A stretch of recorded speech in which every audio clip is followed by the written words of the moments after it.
जय हिंद। सैनिक समाचार सभी डिफेंस पेंशनर्स का स्वागत करता है एक स्पेशल सेशन में।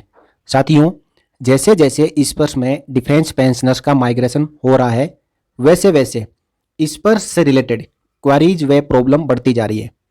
इनके समाधान के लिए यदि कोई डिफेंस पेंशनर पीसीडीए की इस वर्ष हेल्पलाइन में कॉल करने पर या तो कॉल लगता ही नहीं है या फिर लंबे समय तक इंतजार करना पड़ता है।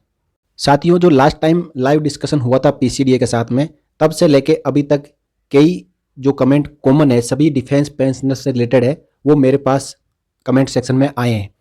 मैं पिछले एक हफ्ते से लगातार पीसीडीए की हेल्पलाइन पर कॉल करने के लिए डेली ट्राई कर रहा था, लेकिन कॉल नहीं लग पा रहा था। आज लंबे इंतजार के बाद फाइनली पीसीडीए की हेल्पलाइन पर कॉल लग पाया और मेरी बात हुई तथा हेल्पलाइन पर मैंने उन सभी कॉमन टॉपिक पर चर्चा करके उनकी रिप्लाई जानी जो लगभग सभी डिफेंस पेंशनर से संबंधित है। अब मैं आपको इस पर के साथ हुई डिस्कशन को आगे इस वीडियो में सुनाऊंगा। कृपया वीडियो में इस पर से हुई कंप्लीट डिस्कशन को सुने और अंत में मैं एक और इम्पोर्टेंट जानकारी आप सबके साथ शेयर करूंगा, इसलिए वीडियो के साथ अंत तक बने रहें। आइए सुनते हैं इस पर से पूछे गए क्वेश्चंस व उनके जवाब।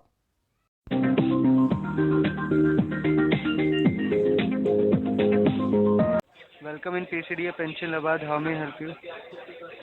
हाँ, थैंक यू सर। नमस्कार, मैं आपका नाम जान सकता हूँ सर? जी, अंकु चौधरी नाम है सर। अच्छा अंकुश जी, एक्चुअली मुझे है ना सर, जो एक्सरसाइज में रिलेटेड 4-5 क्यूरी करनी है। जी बताइए। तो पहले मेरा आप यदि पर्टिकुलर नोट करना चाहते हैं कर सकते हैं। लाइन पे बने रहिए। जी 5P। पी पापा। जी जी।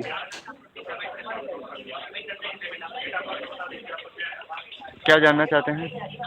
अच्छा सर, सबसे पहले तो मेरी ये है कि जो लाइफ सर्टिफिकेट सबमिट करने की डेट अभी गवर्नमेंट ने जैसे 31 मार्च 22 तक बढ़ा रखी है, और जो पेंशनर है वो जो माइग्रेट हो रहे हैं तो उनका क्या 31 मार्च तक जमा कर सकते हैं या जो 2 महीने का टाइम फ्रेम लागू है उसके अकॉर्डिंग जमा करना ही करना है? क्योंकि नवंबर दिसंबर जिनका पेंशन माइग्रेट हो चुका है उनका भी पेंशन बंद हो रहा है। इस पर से एक बार पेंशन आ गया, नवंबर का आ गया, दिसंबर आ गया, जनवरी का नहीं आया, तो ये लाइफ सर्टिफिकेट नहीं सबमिट करने की वजह से हो रहा है या क्या हो रहा है?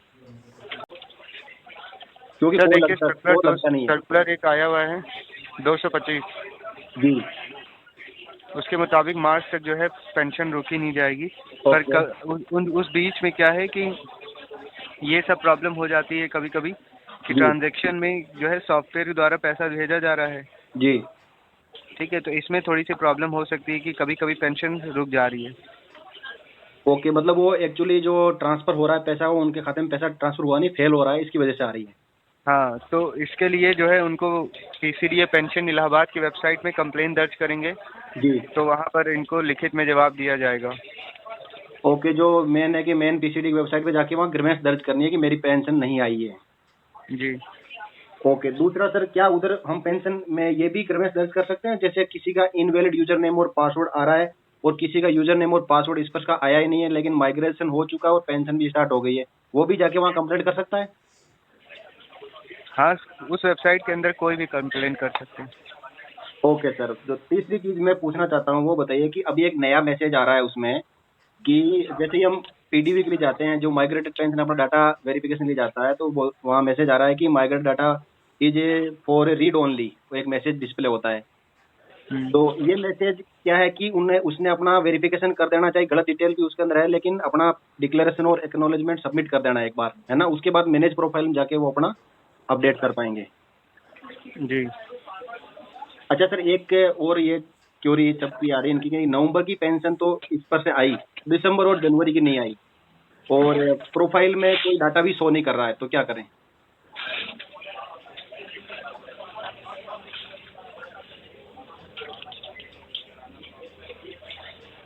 तब ऐसे केस में सर आपको जो है एक ईमेल आईडी दी जाती है, आप उसमें मेल कर सकते हैं।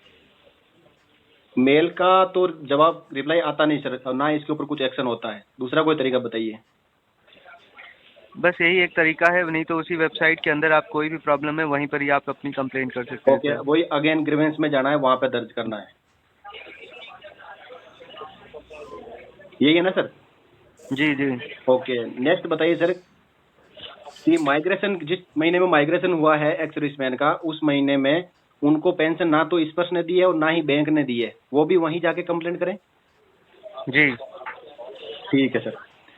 अच्छा, ऐसा कोई ऑप्शन है कि एक्स सर्विसमैन जो डायरेक्ट पीसीडीए के साथ संपर्क करके अपना मोबाइल नंबर और यूजर नेम अपडेट करवा सके? रिकॉर्ड ऑफिस से। रिकॉर्ड ऑफिस माइग्रेशन से पहले भी अपडेट करवा सकता है आपके पास लेटर लिख के? जी, हमारे पास नहीं, रिकॉर्ड से अपडेट होगा वो। नहीं, यदि उसका माइग्रेशन हुआ ही नहीं है और पुराने जो पेंशनर है वो पहले ही अपना अपडेट करवाना चाहते हैं, तो अभी रिकॉर्ड ऑफिस को लेटर लिख सकते हैं वो। जी, पर वो रिकॉर्ड से होगा ना। समझ गया मैं, रिकॉर्ड से होगा, लेकिन रिकॉर्ड जब तक माइग्रेशन रिकॉर्ड के पास में उसका स्पर्श का पीपीओ नंबर नहीं मिलेगा तो कैसे अपडेट कर पाएगा रिकॉर्ड ऑफिस? तो वो अपने सॉफ्टवेयर में तो कर सकते हैं ना, जरूरी है स्पर्श के में ही हो।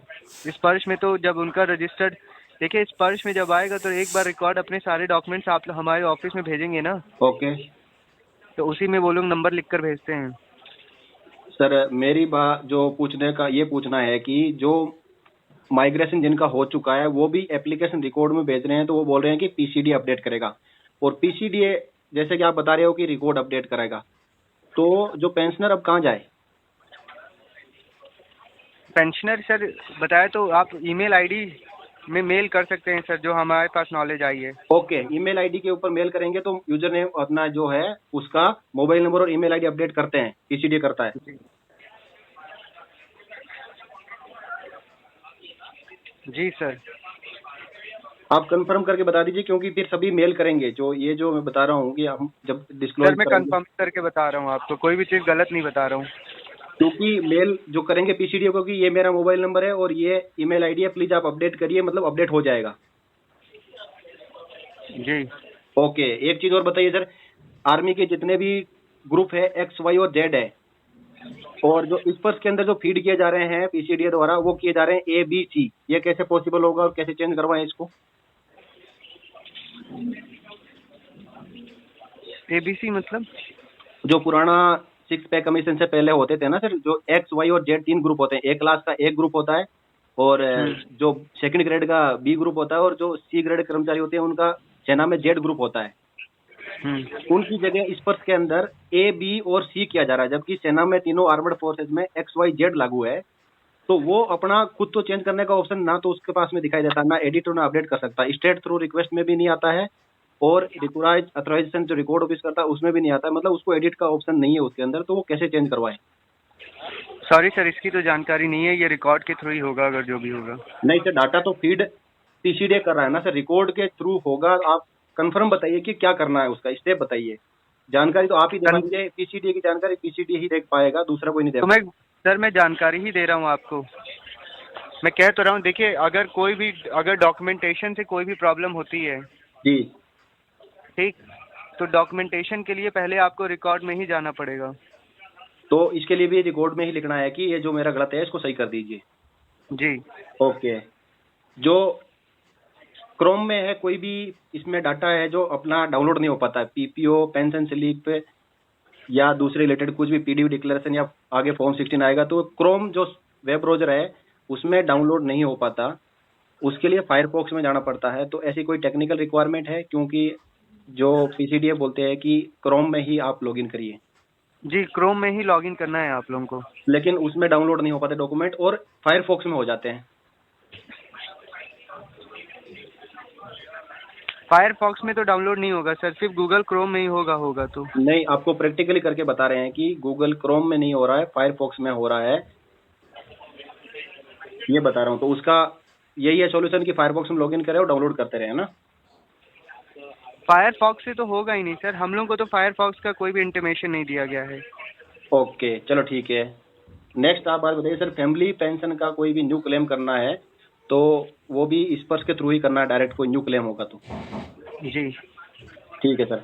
आधार कंसेंट का डिक्लेरेशन कंप्लीट करने के बाद में भी उसमें लोग होम पेज पे दिखाई देता है कि आधार कंसेंट पेंडिंग, उसके लिए क्या करें?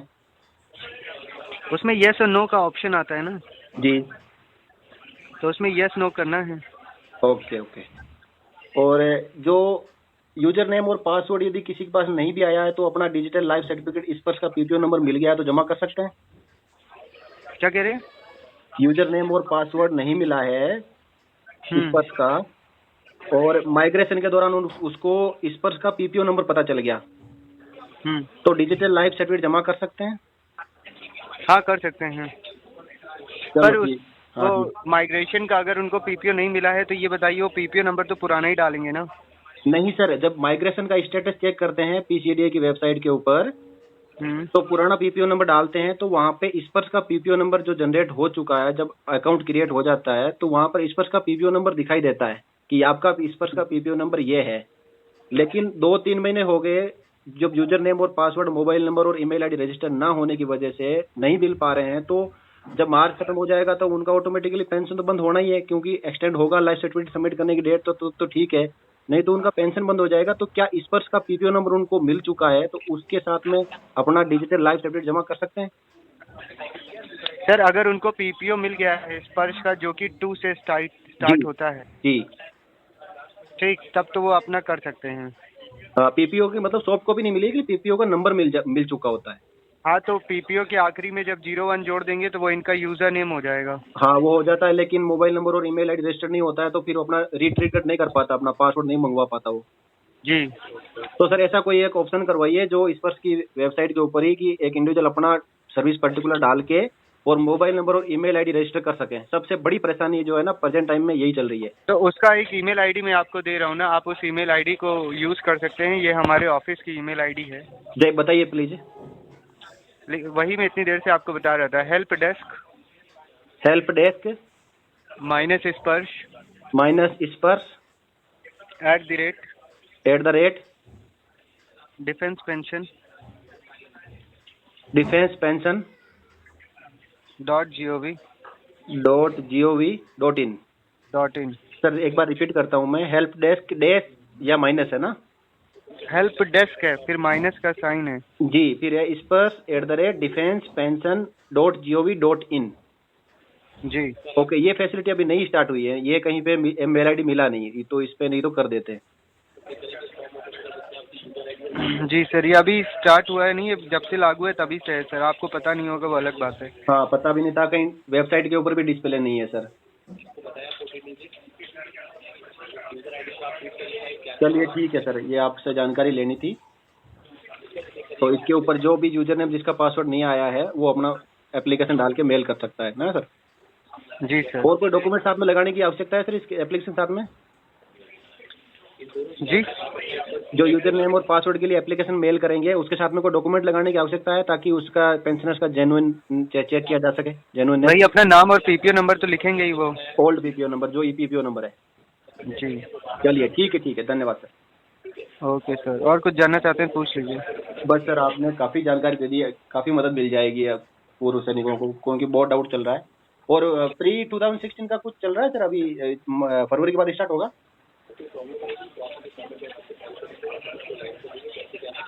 सुन पा रहे हैं सर? सर देखिए, 2016 के पहले वालों का जो है जी अभी कोई भी अपडेट नहीं है स्पर्श में। जी जी। जी। चलिए ठीक है सर, थैंक यू। तो साथियों, आपने पूरा डिस्कशन को सुना। यहाँ पर 3 बड़ी बातें निकलकर सामने आई।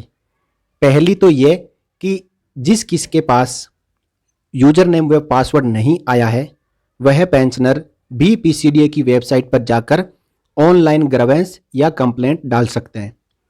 दूसरा यह है कि स्पर्श की एक अलग से ईमेल आईडी भी है जिसके बारे में अभी तक लगभग किसी को भी पता नहीं था।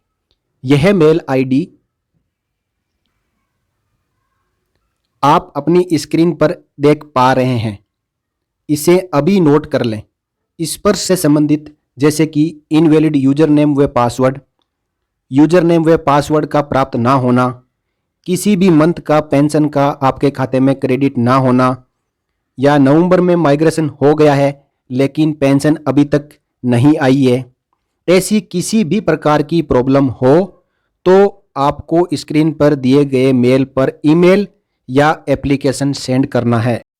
और तीसरी बात यह है कि स्पर्श द्वारा 31 मार्च तक लाइफ सर्टिफिकेट जमा ना करने की वजह से किसी भी पेंशनर्स की पेंशन बंद नहीं होगी, क्योंकि गवर्नमेंट ने भी लाइफ सर्टिफिकेट सबमिशन की डेट 31 मार्च तक बढ़ा दी है।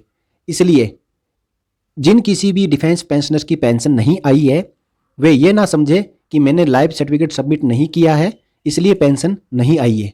लेकिन यदि अभी तक नहीं किया है तो समय पे जमा भी कर दें। पेंशन जिन किसी की भी जनवरी की या उससे पहले महीने की नहीं आई है उसके पीछे कारण टेक्निकल है।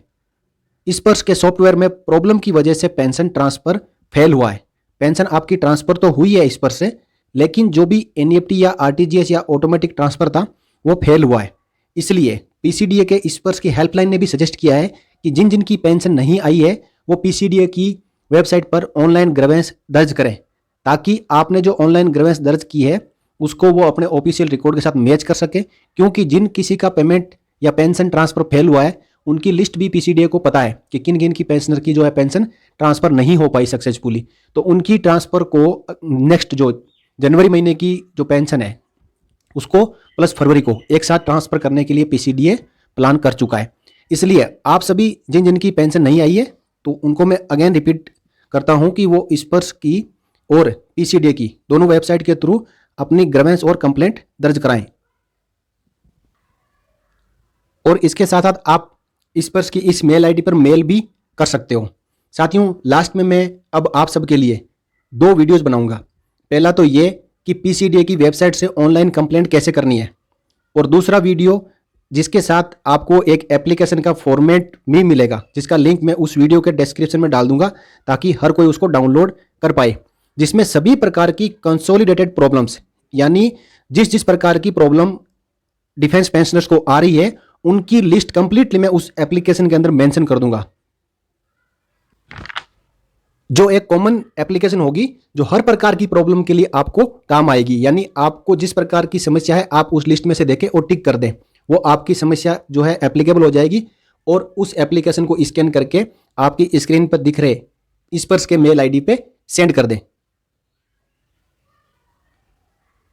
साथियों, अंत में मैं एक स्पेशल बात आपके साथ शेयर करना चाहूंगा कि इतनी मेहनत के बाद आप सबके लिए इस प्रकार के कंटेंट अवेलेबल करवाना, पीसीडीए से बात करना, जो भी क्वेरीज है उसका रिजोल्यूशन ढूंढना, इतनी मेहनत करने के बावजूद भी 1 या 2 कमेंट पिछली बार के लाइव सेशन के दौरान इस प्रकार आए थे कि ये तो किसी को सामने बिठा के बात करके और मोबाइल का रिकॉर्डिंग जो है वो यूट्यूब में अपलोड कर दिया। साथियों, ऐसा किस लिए करना, क्यों करना, उससे क्या मिलने वाला है? कुछ नहीं। सैनिक समाचार का मोटा ओनली है कि वेटरन्स, फैमिली पेंशनर और अन्य सभी डिफेंस पेंशनर्स की मदद करना, ना कि गुमराह करना। आप इस चैनल पे ए टू लेकर जेड वीडियोज को सर्च करके देख सकते हो कि एक भी कोई ऐसा मिसलीडिंग या गलत वीडियो बना के डाला हुआ है तो आप चेक कर सकते हो इसके ऊपर। साथियों, यहाँ पे आपको 100% जेन्युइन ऑथेंटिक जानकारी ही मिलेगी। ऐसा कुछ बोलने से पहले जाइए और एक वेटरन्स जो ओल्ड एज पेंशनर है आपके गांव में भी होगा उसकी मदद करके देखिए। उसके बाद जो आपको आनंद की अनुभूति होगी, जो आप कमेंट कर रहे हो ना इसके अंदर गलत, उससे भी ज़्यादा आनंद की अनुभूति होगी इसके अंदर। कमेंट करना आसान है, मदद करना बहुत मुश्किल है, क्योंकि कमेंट करने के लिए 1 सेकंड लगता है और मदद करने के लिए आपको उसका पूरा पर्टिकुलर दिन बर्बाद करके किसी की मदद करने के लिए जाना पड़ेगा। आप किसी डिफेंस पेंशनर्स को ले जाके बैंक में काम करवाइए, आप करवा नहीं सकते। इसलिए कमेंट भी जब कर रहे हो तो सोच विचार के करिए, क्योंकि आपको लगता है ये गलत है, लेकिन किसी का दूसरे का विश्वास मत तोड़िए। जो ये इतनी मेहनत कर रहा है उसको ऐसे डिमोरलाइज मत करिए कि वो आगे मदद करने के लिए बंद कर दें। अब साथियों, अंत में आपको वीडियो के साथ अंत तक बने रहने के लिए बहुत बहुत धन्यवाद। इस वीडियो को ज़्यादा से ज़्यादा शेयर करें। वह जानकारी अच्छी लगी हो तो लाइक ज़रूर करें, और चैनल पर यदि पहली बार विजिट कर रहे हैं तो सब्सक्राइब करके बेल आइकन प्रेस कर लें ताकि आने वाले वीडियोज़ की नोटिफिकेशन आपको मिलती रहे। साथियों, इसके बावजूद भी किसी को कोई डाउट है तो वो कमेंट सेक्शन में कमेंट करें, आपको ज़रूर सॉल्यूशन प्रोवाइड किया जाएगा। और इस पर की हेल्पलाइन पे कॉल लगाने के लिए आपको 2 से 3 घंटे वेस्ट करने पड़ेंगे, और 2-3 अलग अलग मोबाइल से एक साथ बैठ के आप ट्राई करते रहो, कॉल ज़रूर लगेगा। मैं भी ऐसा ही करता हूँ, एक बार में ही मेरा कॉल नहीं लग जाता, इसके पीछे समय बर्बाद करना पड़ता है। तो साथियों, आपका बहुत बहुत धन्यवाद। जय हिंद, जय भारत, वंदे मातरम।